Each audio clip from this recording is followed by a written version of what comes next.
జై శ్రీరామ్. హిందూ బంధువులందరికీ నా నమస్కారం అండి. ఇక ఈ పార్ట్లో వచ్చేసి అంబేద్కర్ చెప్పిన కొన్ని మాటలు అని చెప్పేసి కొన్ని ఇచ్చారు మనకు. అందులో కొన్ని ముఖ్యమైనవి మనం తీసుకుందాం. ముఖ్యమైనది దాదాపు వచ్చేసి అన్నీ వచ్చినట్టే. ఒక 2-3 రోజులు పెట్టి మిగతా మనం మాట్లాడుకుందాం. మిగతా అన్నీ కూడా మాట్లాడుకుందాం. అంబేద్కర్ చెప్పిన కొన్ని మాటల గురించి ఈ పేపర్లో వచ్చింది ఏంటంటే, మళ్ళీ స్వతంత్రం కోల్పోవద్దు అనేది టైటిల్ అనమాట. అందులో దేశం ముఖ్యమా, నమ్మిన మత విశ్వాసాలు సిద్ధాంతాలు ముఖ్యమా? చూడండి, సిద్ధాంతాలు, నమ్మిన సిద్ధాంతాలు, ఓకే, నమ్మిన సిద్ధాంతాలు, నమ్మిన మత విశ్వాసాలు ముఖ్యమా అన్న విషయాన్ని భారతీయులు తేల్చుకోవాలి. భారతీయులు ఖచ్చితంగా ఆ రోజు తేల్చుకున్నారు. ఆ రోజు మేము హిందువులం అనుకున్న భారతీయులందరూ ఏమనుకున్నారంటే, మాకు మతం ఇంపార్టెంట్ కాదు, కులం ఇంపార్టెంట్ కాదు, ముందు బ్రిటిష్ వాళ్ళని తరిమేసి మా ఈ దేశానికి స్వాతంత్రాన్ని తీసుకురావడమే ఆ రోజు. మాకు స్వతంత్రం కంటే మా మతమే ముఖ్యము, మా కులమే ముఖ్యమైన రోజు అనుకుంటే అన్ని కులాల వాళ్ళందరూ కలిసి కూడా స్వతంత్ర ఉద్యమాల్లో పాల్గొనేవాళ్ళు కాదు. సో ఇది అంబేద్కర్ కొద్దిగా ఆలోచించుకోవాల్సిన మాట. ఒకవేళ అంబేద్కర్ గారు ఈ మాట అని ఉండింటే దాన్ని బట్టే దేశ భవిష్యత్తు ఆధారపడి ఉంటుంది. ఎస్, కరెక్ట్, నేను కూడా యాక్సెప్ట్ చేస్తా. రాజకీయ పార్టీలు దేశం కంటే తమ సిద్ధాంతాలకు ప్రాధాన్యత ఇస్తే మాత్రం మళ్ళీ మనం స్వాతంత్రం కోల్పోవడం ఖాయం. అలా జరగనియొద్దు. దేశం కోసం చివరి రక్త బొట్టు కూడా ధారపడే సిద్ధంగా ఉండండి. ఇది నాకు చాలా హాస్యాస్పదంగా ఉందండి. ఇది ఒకవేళ అంబేద్కర్ కనుక స్వయంగా చెప్పి ఉండింటే, నేను అనుకుంటున్నా ఖచ్చితంగా అంబేద్కర్ ఈ మాట చెప్పి ఉండకపోవచ్చు. ఎందుకంటే మనం ఒక ప్రశ్న వేసామనుకోండి, అంబేద్కరిస్టులకు ఒక ప్రశ్న అడిగామనుకోండి, ఏమని అడిగంటే, అంబేద్కర్ ఎందుకు ఏ రోజు కూడా స్వతంత్ర ఉద్యమంలో పాల్గొనలేదు అని మనం అంబేద్కరిస్టులకు ఒక ప్రశ్న వేస్తే వాళ్ళు చెప్పే సమాధానం ఏంటంటే, మాకు స్వతంత్రం ఇంపార్టెంట్ కాదు, అంబేద్కర్ నమ్మిన సిద్ధాంతం ఏంటి అంటే మాకు వివక్ష పోవాలి, దళితులకు ఉన్న వివక్ష పోవాలి, స్వతంత్రం మాకు ఇంపార్టెంట్ కాదు అని చెప్పి అన్నాడు. ఇక్కడ ఏమంటున్నారు, మీ నమ్మిన మత విశ్వాసాల కంటే, నువ్వు నమ్మిన సిద్ధాంతాల కంటే దేశము ముఖ్యమంటున్నారు. అదేంటి, అసలు రెండు విరుద్ధంగా ఉన్నాయి కదా, రెండు విరుద్ధమైన స్టేట్మెంట్స్ కదా.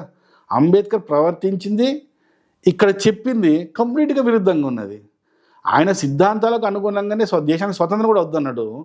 కానీ ఇక్కడ మాత్రం మనకి చెప్తున్నాడు ఏంటంటే, అంటే స్వతంత్రం వచ్చిన తర్వాత మనకి చెప్తున్నాడు ఏంటంటే, అంటే కష్టపడి ప్రాణాలు అర్పించి, కుటుంబాలు నడిపించి, ఆస్తులను పోగొట్టుకొని స్వతంత్రం తీసుకొచ్చిన వాళ్లకు అంబేద్కర్ ఏ రోజు స్వతంత్ర ఉద్యమంలో పాల్గొన్న అంబేద్కర్ ఏం చెప్తుందంటే, మీ సిద్ధాంతాల కంటే, మీ మత విశ్వాసాల కంటే దేశమే ముఖ్యము అని చెప్తున్నాడు. చాలా హాస్యాస్పదంగా ఉంది నాకైతే ఇది. అంతేకాకుండా దేశం స్వతంత్రం మళ్ళీ కోల్పోవద్దు అట.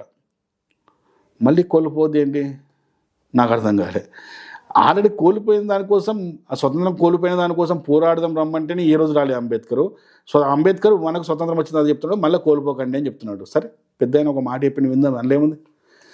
దేశం కోసం చివరి రక్తబొట్టు కూడా ధారపోయడానికి సిద్ధంగా ఉండండి. ఇది మరి టూ మచ్ సార్. ఇది ఏ రోజు కూడా బ్రిటిష్ పోలీసులు అంబేద్కర్ గారిని అరెస్ట్ చేయలేదు. ఎందుకంటే ఆయన ఏ రోజు కూడా వాళ్ళకు వ్యతిరేకంగా పోరాటం చేయలేదు, స్వతంత్ర ఉద్యమాలు చేయలేదు కాబట్టి. అలాంటి మీరు రక్తాన్ని, సుభాష్ చంద్రబోస్ కావచ్చు, లేకపోతే భగత్ సింగ్ కావచ్చు, ఇలా ఎంతోమంది, అల్లూరు సీతారామరాజు కావచ్చు, మన దగ్గర ఇలా ఎంతోమంది రక్తాలు ధారపోసి స్వతంత్రాన్ని తీసుకొస్తే మీరు వాళ్లకు నీతి వాక్యాలు చెప్తున్నట్టు నాకు ఇక్కడ అనిపిస్తుంది సార్. దీన్ని మాత్రం చివరి రక్త బొట్టు వరకు ధారపోయండి అని మీరు అనడం, చూస్తున్న వీడియో ఎవరైతే వ్యూవర్స్ ఉన్నారో, నాకైతే ఇది అంబేద్కర్ మాట్లాడిన మాట అని నేను అనుకోవడం లేదు. ఖచ్చితంగా నేను మాట్లాడి ఉండకపోవచ్చు. అంబేద్కరిస్ట్లో మీరన్నా దీనికి సమాధానం చెప్పాలి. ఒకసారి ఎవరైనా చెప్పి ఉంటే మాత్రం ఖచ్చితంగా దీనికి ఏమైనా డిఫరెన్స్ ఉంటే చెప్పండి. చలే, ఇంకోటి, హింసను వీడండి అట. హింసను వీడాలి. ఓకే, ఏ విధంగా వీడాలో చెప్తారో చూడండి. సామాజిక ఆర్థిక లక్ష్యాలను సాధించుకోవడానికి రాజ్యాంగ పద్ధతులను మాత్రమే అనుసరించండి. ఓకే, ఏమన్నా హక్కుల కోసం కావచ్చు, ఏదైనా కొంచెం లక్ష్యాలను సాధించుకోవడానికి రాజ్యాంగ పరంగానే సాధించుకోవడం బాగుంది, ఇది కరెక్ట్. పౌర హక్కుల ఉల్లంఘన, సహాయ నిరాకరణ లాంటి విప్లవ పద్ధతులు తక్షణం విడనాడండి. వీటిని ఎంత తొందరగా త్యజిస్తే అంటే వదిలేస్తే మనకు అంత మేలు. ఇది కొద్దిగా మళ్ళీ ఆలోచించాల్సిన విషయమే. ఎందుకు అంటే కొన్ని ప్రజాస్వామ్యంలో ఉన్నప్పుడు కూడా ధర్నాలు, ఉద్యమాలు ఇలాంటి కొన్ని చేయాల్సిన సందర్భాలు వస్తాయి హక్కుల కోసం పోరాడేటప్పుడు.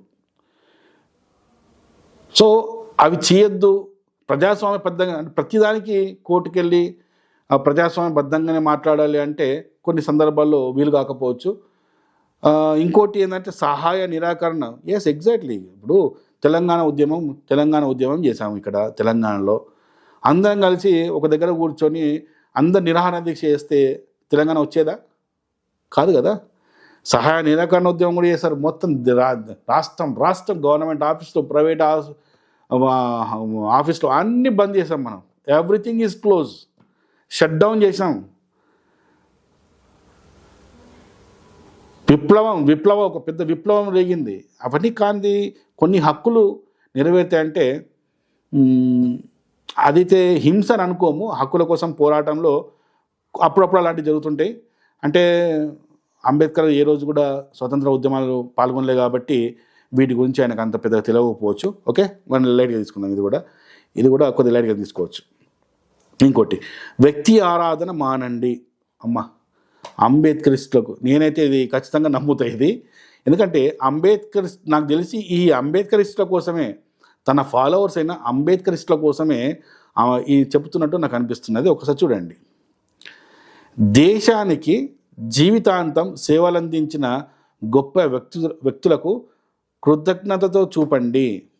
ఓకే, రైట్, తప్పులేదు. కానీ అభిమానానికి హద్దులున్నాయి, గుర్తించండి. వ్యక్తి ఆరాధన విషయంలో అప్రమత్తంగా ఉండండి. అంబేద్కరిస్టులు ఇది మీకోసమే చెప్పాడు. నేను ఖచ్చితంగా చెప్తున్నా, ఇది మీకోసమే. వ్యక్తి ఆరాధన విషయంలో అప్రమత్తంగా ఉండండి. ఇప్పుడు ఈరోజు అంబేద్కరిస్టులు ఏదైతే చేస్తున్నారో వ్యక్తి ఆరాధన, అది అంబేద్కర్ గురించి చేస్తున్న వ్యక్తి ఆరాధన, అది చాలా అప్రమత్తంగా ఉండమని చెప్తున్నాడు. మతంలో మోక్ష సాధనకు భక్తి సాధనం కావచ్చు. మతంలో ఒక మోక్షం కావాలంటే భక్తి అనేది సాధన అవుతుందో, ఇక్కడ ఒక నాయకుడి కోసం ఆరాధన అనేది మూర్ఖత్వం అన్న విధంగా చెప్తున్నాను అన్నమాట. ఇక్కడ రాజకీయాల్లో అదే భక్తి పతనానికి అంతిమంగా నియంతృత్వానికి దారితీస్తుందని గుర్తుపెట్టుకోండి. ఇది మాత్రం 100% కరెక్ట్ చెప్పారు. అంబేద్కరిజం అనేది ఇవాళ ఎలా అయిపోయిందంటే ఒక మూర్ఖత్వంలోకి రాను ఒక మూర్ఖత్వంలోకి వెళ్ళిపోతున్నారు. అంబేద్కరిజం అనేది అంబేద్కర్ ఫాలోవర్స్ అంతా కూడా ఒక మూర్ఖత్వంలోకి పోతున్నట్టు మనకు అనిపిస్తుంది. అలాగే ఒక నియంతృత్వ ధోరణిలోకి పోతున్నట్టు కూడా మనకు అనిపిస్తుంది. ఎగ్జాంపుల్ చెప్తున్నానండి. ఒక అంబేద్కరిస్టు ఒక రోడ్డు మీద నిలబడి అవసరమైతే ఒక రెడ్డి లా అని చెప్పి కూడా తిడుతున్నాడు. ఒక బ్రాహ్మణుని బ్రాహ్మణ లా అనే పదాలతో కూడా తిడుతున్నాడు. ఎందుకంటే నా పాత వీడియోలో చూడండి, ఖమ్మంలో నిలబడి ఒక అంబేద్కరిస్టు ఒక రెడ్డిని నడి రోడ్డు మీద నిలబెట్టి అమ్మ నా బూతులు తిడుతున్న వీడియో ఉంది, ఒకసారి చూడండి. నిస్సహాయంగా అలా తిడుతున్నా కూడా ఏమీ మాట్లాడలేని పరిస్థితుల్లో వాళ్ళు నిలబడి వాళ్ళు తిడుతున్నా కూడా భరించి, వాళ్ళు వేస్తున్న అట్రాసిటీని కూడా భరించిపోతున్నారు. ఎందుకంటే ఇక్కడ ఏమైందంటే నియంతృత్వము, అంబేద్కరిజం అనేది ఒక నియంతృత్వం లాగా తయారైంది. ఇప్పుడు ఫర్ ఎగ్జాంపుల్ అంబేద్కరిజంలో ఇంకో కోణాన్ని చూపిస్తాను మీకు. ఇదే అంబేద్కర్ని, సరే నన్ను పక్కన పెట్టండి, వేరే మా కులానికి సంబంధించిన వాళ్ళు ఎవరైనా సరే అంబేద్కరిజాన్ని, అంబేద్కర్ చేసిన పనులను, ఈ అంబేద్కర్ స్వతంత్ర ఉద్యమంలో పాల్గొనలేదన్న విషయాన్ని మాట్లాడితే ఎంత పెద్ద రాద్ధాంతాన్ని నియంతృత్వ ధోరణిలో మీరు ఉండి ప్రవర్తిస్తారో ఒకసారి ఆలోచించండి.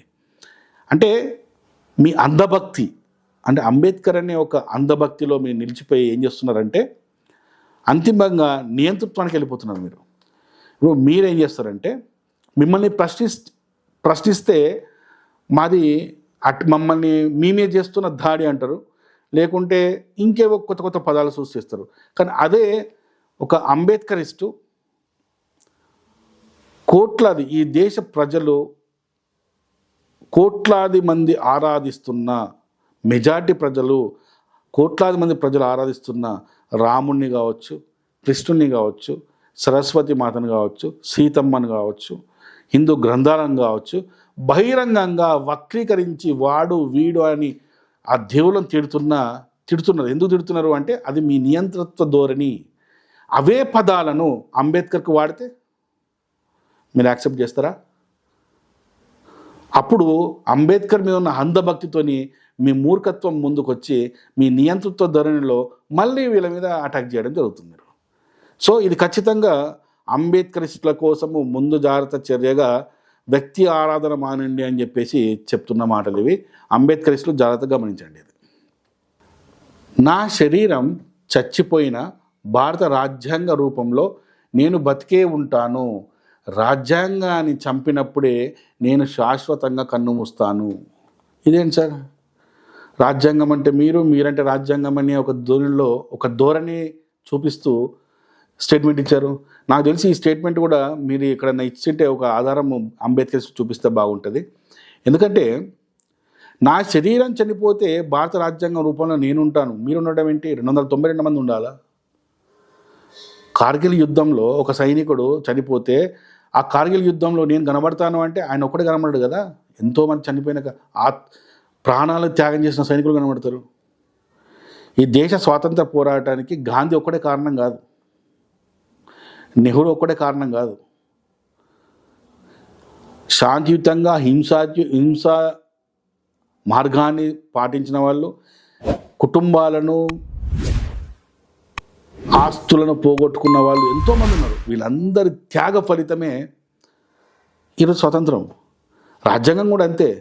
ఆ రోజు దేశంలో ఎన్నికలు జరుపుకుంటే 200 అంటే పాకిస్తాన్ విడిపోయిన తర్వాత 292 స్థానాలను 292 మంది గెలిచి వచ్చి, అంటే అందులో అంబేద్కర్ గెలవలేదు, ఓడిపోయారు, అది నామినేటెడ్ పోస్ట్ అనుకో, అందరు గెలిచి వచ్చి ఇక్కడికి వచ్చి కూర్చొని బిఎన్ రావు గారు ఇతర ఎన్నో దేశాలు తిరిగి ఒక రఫ్ డ్రాఫ్ట్ని తయారు చేసి 22 కమిటీలు బిఎన్ రావు గారు 21 కమిటీలు బిఎన్ రావు గారు అందరూ కలిసి ఒక డ్రాఫ్ట్ తయారు చేసి ఆ డ్రాఫ్టింగ్ కమిటీ అంటే స్క్రూటినైజ్ చేయమని మీకు ఇస్తే ఆ స్క్రూటినైజ్ చేసిన మీరు అందులో నేనే కనబడతా అంటే ఏమేంటి సార్? నాకు అర్థం కాదు. ఇది కూడా కంప్లీట్లీ రాంగ్ స్టేట్మెంట్. అంటే గత 75 సంవత్సరాలుగా ఇలాంటి మాటలు చెప్పేసి రాజ్యాంగం అంటే అంబేద్కర్ అంటే రాజ్యాంగం అనే మూస ధోరణిలోకి మనకు తెలియకుండా మనం తీసుకెళ్ళిపోయారు అన్నమాట మనల్ని. రెండో స్టేట్మెంట్ చూడండి. రాజ్యాంగం దుర్వినియోగం అయిందని నేను కనుగొంటే దాన్ని కాల్చే మొదటి వ్యక్తిని నేనే. ఈ కాలవడం ఏంటి సార్? ఊకే అది కాల్చేస్తా, ఇది కాల్చేస్తా, ఏంది అది? ఇప్పుడు నాయకుడు అనేవారు, ఇప్పుడు మీలాంటి నాయకులు సమాజంలో ఏదైనా తప్పు జరిగితే దాన్ని సరిదిద్దాలి. ఆ తప్పు మళ్ళీ మళ్ళీ జరగకుండా ఏమన్నా వ్యవస్థలో మార్పులు తీసుకురావాలి. కానీ నేను దాన్ని కాల్చేస్తా, రాజ్యాంగాన్ని కాల్చేస్తా, లేకుంటే మనధర్మ శాస్త్రాన్ని కాల్చేస్తా, ఈ కాల్వడం ఏంటి?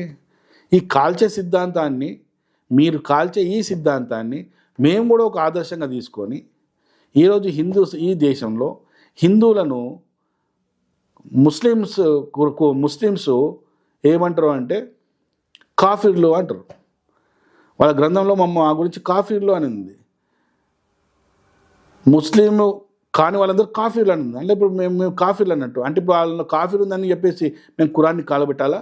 మమ్మల్ని అవమానించింది కాబట్టి మేము కాల్చేయాలి దాన్ని?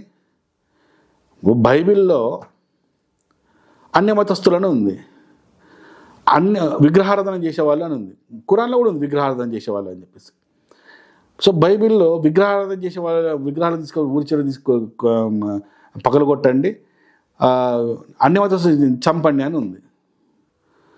అంటే అక్కడ కూడా మమ్మల్ని అవమానిస్తున్నారు, మా మా ధర్మాన్ని అవమానిస్తున్నారు కాబట్టి మేము కూడా బైబిల్ని కాల్చేస్తామని చెప్పాలా? అంటే మిమ్మల్ని మీరు చెప్తున్న ఆ కాల్చే సిద్ధాంతాన్ని మేము ఆదర్శంగా తీసుకుంటే ఈ దేశం ఏం కావాలా? అల్లకల్లోలం అయిపోతుంది కదా.